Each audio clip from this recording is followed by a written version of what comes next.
we've done a bunch of 3D models of the shed we're going to build, and I wanted to go over it with you guys and just show you what we're thinking and what our intentions were and how our plans have changed. So this is our normal shed, and we poured our slab, and the original intention was to attach it with a piece of cedar, which is represented in the dark wood there, and attach it just with a J-bolt or some anchor bolts, something like that, and that would hold the structure down to the ground. It would be attached directly to that slab. Being that the slab has been compromised its strength, that we don't want to put that tension from the bolts into the slab and cause some, cause it to break, or like the weight of the structure be on the outside of the slab. I'm afraid it would just break off because, the strength of it has been compromised. So instead of doing that, our newest plan is right here. It's the same dimension shed, 12 by 16 foot, but now instead of it being attached to a slab represented here, what we're doing here, I could actually take some tags. Yeah. So that's the slab, and what we're going to do is add some railroad ties around it, 2 layers, and then we're going to add the structure on the outside edge of those railroad ties, like shown here. But the plan is, what we have to do is change the dimension of the slab. So we're going to have to cut the 2 long sides of the slab so that when you put the railroad tie in, the distance between this edge and this edge is the same as what we intended. So if I get my tape measure, from here over to here is going to be 12 feet. Now what I don't want to make extra cuts, unnecessary cuts, so the building is actually just going to be a little bit longer than our 16, and that's fine. It's really, what matters to me is the rafters. The length of the rafter I have is 9'2", and that's what can fit on my mill. Remember, we're milling all of our own lumber here, so this is about the maximum size rafter that I can cut on my mill, so it's kind of confined to that dimension. So really, it just made it a little bit longer, so I need an extra set of rafters. Okay, so looking at the outside of the structure, we're going to have a nice double door here that we could open up, and we could drive in the zero-turn mower, have a nice put away instead of just being out in the barn. Just for security reasons. This here is a 36-inch door, and we have 2 windows on either side symmetrical off of that door. On the inside we have our pressure tanks that's going to sit on the cinder blocks here, and this is the slab. The slab has nothing to do really with the structure, like how we were trying to explain in the last video. It's totally just sitting on these timbers. So all of the load is being put on these timbers. These timbers will be in the ground, and the slab here, if you zoom in, there's going to be about an inch between the top of the timber to the top of the slab, and we'll be able to pour some finishing material in there once everything is dried in and there's a roof over this whole structure. But this works really great for me. I'm using the app SketchUp, and there's a free version, and I was able to do all this in the free version. I really recommend doing it this way. I'm not a professional, I'm just a DIYer, and Meg and I are learning as we go. We've always just been very handy with things, but doing it this way, I have a background in computers, and I was a programmer for the local government in South Carolina where we moved from. But doing it this way really paints the picture. It gives you a representation, and then you're allowed to come in here and take measurements with the tape measure tool, and you know exactly what you need to cut. And it's especially helpful when you're milling all of your timber. It's a lot of work making all of your wood yourself, and kind of heartbreaking when you realize you made a mistake on an angle or something like that. You can't just run to the store. Now you got to go mill all that lumber again. So it's good to, well, check once and then check again with this stuff. And it, plans change, and I was able to modify this as time went on, and now we have a really good plan moving forward. Oh, one other thing, the siding. We're going to do board and batten siding.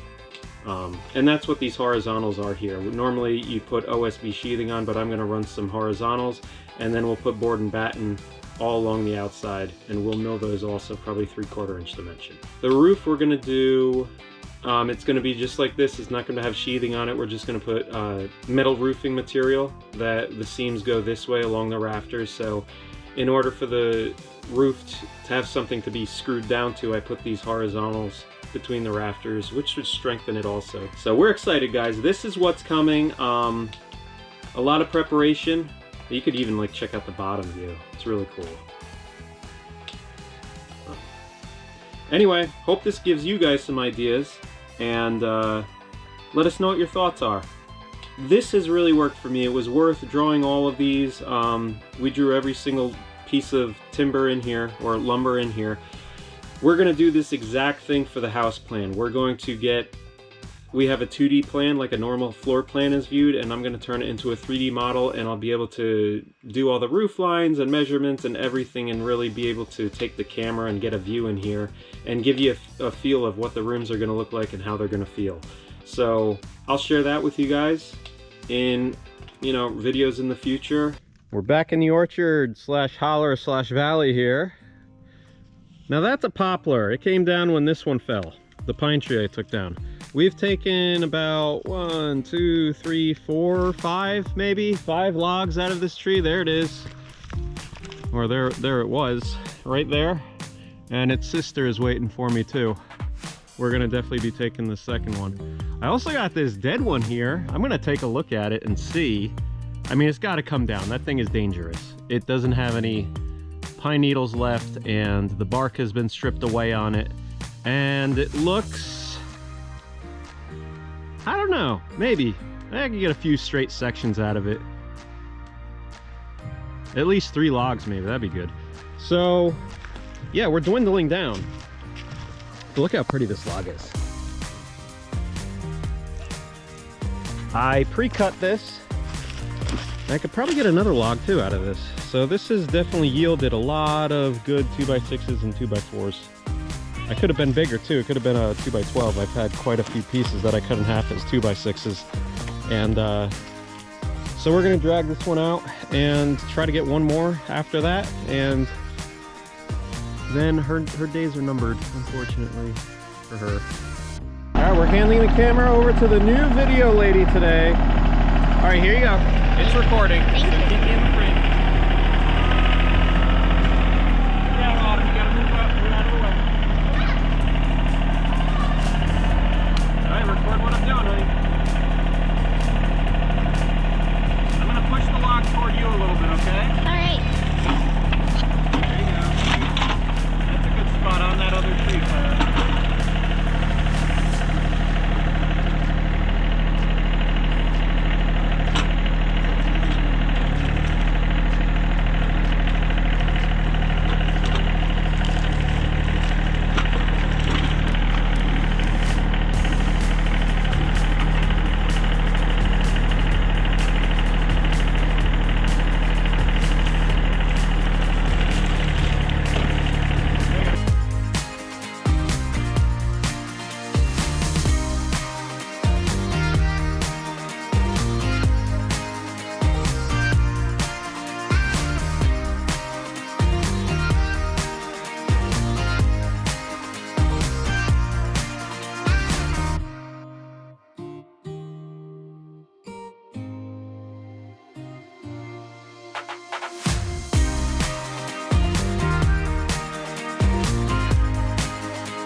This is how you get stuck out of the mud.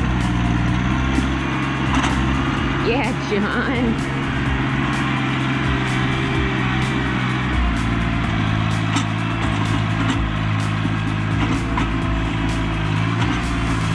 Just push it along.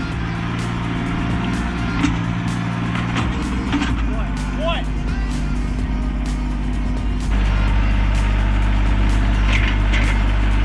We fixed the sawmill. We cut a few pieces on the new skids. It was great. Everything was fantastic, except then we were adjusting the deck and the whole bandsaw, look at it, it's like still resting on the blade. The whole bandsaw came crashing down, almost got my fingers. It was kind of scary, and I looked to see what happened, and there's basically, where you adjust it, it's basically just a linear motion screw, and it's not a very good one. So let me try to explain this to you. This thing gets, you know, this you go up or down or whatever, and there's a corresponding square tube piece right here that goes into there, and based on whether you tighten it or loosen it, it just moves these pulleys that way or this way, and that raises and lowers the deck. Problem is there's a nut at the end of this thing, and the threads have completely worn out where it's not grabbing the threads of that lead screw inside there. I don't know if you could see in there. I can't even see. Here, let me try to. There's a screw inside of there that's attached to the handle, and that thing is probably fine, but it has stripped out this nut. So that is no longer good. I don't think I got the warranty on this thing. I bought it online, and I don't know if there was an option to, but I might reach out to Central Machinery or Harbor Freight and try to get them to work out something. But in the meantime, I bought one of these. This is a ball screw, and this is the lead screw, and they sell these in various lengths, various diameters and pitches between the threads. I've done some CNC work, and these things are used all the time. And this is what I immediately thought of as far as improving the mill so it doesn't happen again. Now, the way this thing goes together, see the handle would be attached on this end. All right, let's try to, this is just a holder for the ball screw. This thing is usually mounted to a table or something like that, and the ball screw fits inside of there. The ball screw gets attached to that, and then there's another bearing on this end that the rod slides into. Like that. So then, when the handle is turned, and this is all connected, you could see it sliding up and down. See, it slides that way or that way, nice and smooth. This has ball bearings inside of it, so it's really smooth. There's not a lot of backlash or anything like that. So this is the way to go. I just have to rig it so that it adapts over to the sawmill. Now, here's what I need to do. I have to get this piece mounted in place of that. Does that make sense? So it would actually be like that.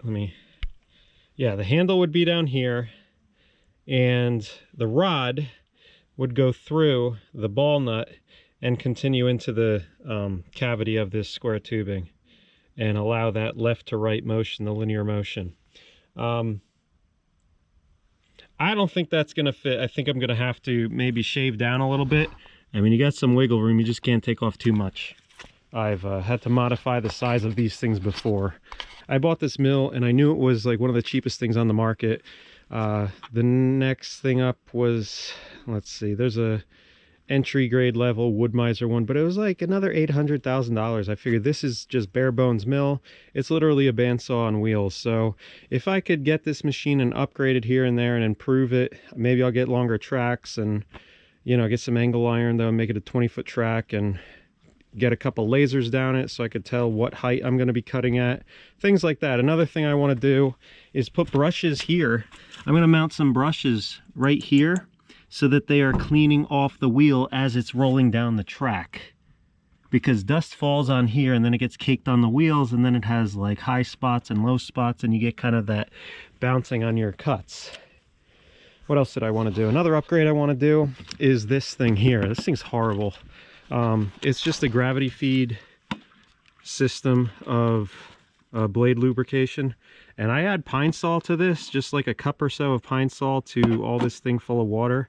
When it was really cold, I was using windshield washer fluid, but it comes with this really horrible little quarter turn valve that you have to wiggle around, and this nut comes loose all the time. But then it comes out this like little copper end, if you want to call it that. I'd like to really have this thing I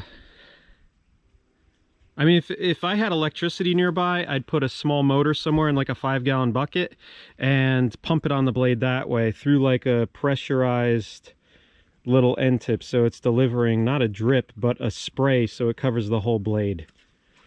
I got ideas. This is just I don't know. I'm always trying to improve the way things work, but so that's what I got. We're going to work on this project, and hopefully we'll get it to work.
my DeWalt drill.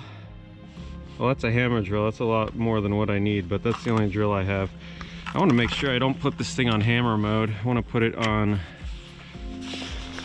non-hammer mode, and I'm probably going to utilize this clutch just in case I tighten it up or it gets away from me, and I don't want to break anything here with the drill. There we go. Oh, that's too weak to raise it. Let's see. See, I got it all the way to the top there, and the drill gave out on me because I have it set on 7. So that's good. That'll be a little insurance policy. Make sure I don't overcrank it. So, all right, this is good.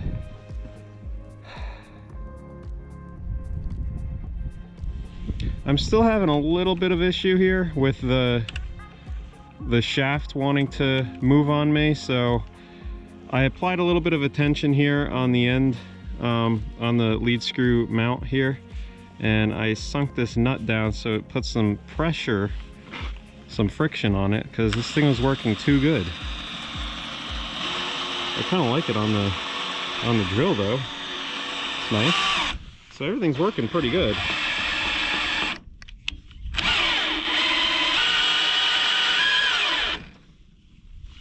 Alright, so, alright, no locks are on it right now, and it's holding it up nicely. So I was afraid if I let that drill go, it would just kind of like spin out of control, because the ball screw is made with ball bearings and it's just too smooth now. There's not a lot of tension there or any friction to prevent it from the weight of this thing from taking that screw and basically unwinding itself. So I'll get it set with the drill, and then I'll just lock it like this, and we'll call it good. What are we doing today, Meg? We're gonna cut down another big tree. That's the plan. There's a slight lean toward the opposite direction with it. So we're gonna try some, I don't know, physics? YouTube tricks. I don't know. We're gonna see if we can how it goes. convince it to fall this way, because this is really easy access to cut it up and get it on the tractor. So we're gonna grab the chainsaw, the ladder. I got a bottle jack up there, a couple wood splitting stakes, little sledgehammer, and a chainsaw. And I believe they're called wedges. wedges, correct. What do you have against steak? Steak goes in the ground.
So I cut this pocket in here, put the bottle jack in there, and then I needed to get the saw past that point so I could get the bottle jack in there and put some pressure on it and cut while I'm pressing on the bottle jack, but I never was able to get the saw in deep enough before the thing started felling.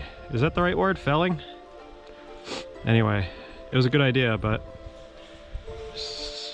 that's not a bad fail right there, because I could have just put it there to begin with.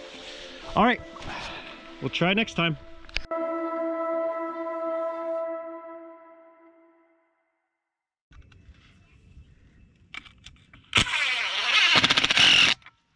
Oh yeah. Do it! Do it! Do it! Hey, check this out. Do Vic, it! Vic. Yeah! Oh yeah! Oh, that's so good. Oh man, it's flying everywhere though. Look at it though. That's great. Those are my new boots, Uncle Chris.